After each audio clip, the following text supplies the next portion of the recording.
Hindi ko pa alam. Basta ang alam ko, hindi ko sila kaya makikita.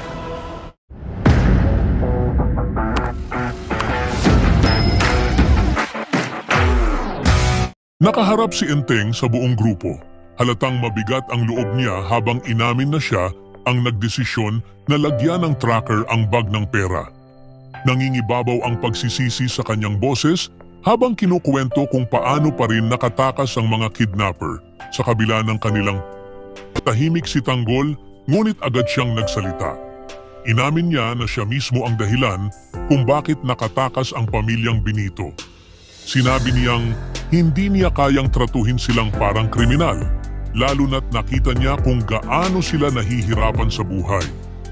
Pinanindigan niyang meron pa rin daw kabutihan sa puso ng pamilya.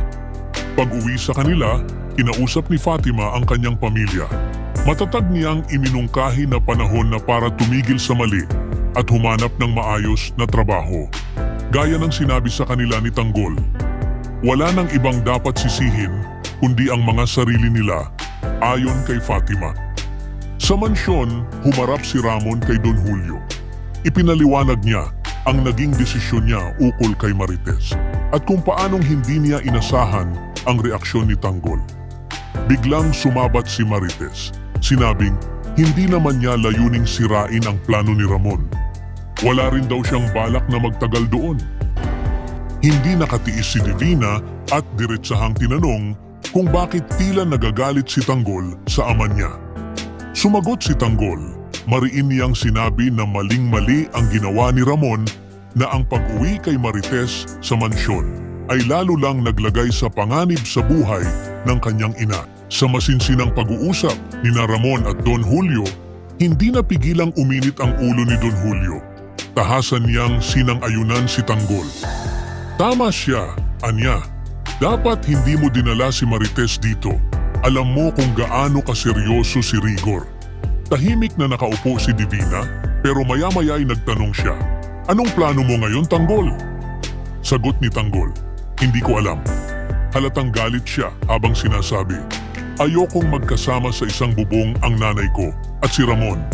Hindi ko kayang makita yon. Habang sinusubukang buuin muli ang tiwala sa pagitan ng pamilya, lalo lamang lumalalim ang sugat sa relasyon ni Tanggol at Ramon.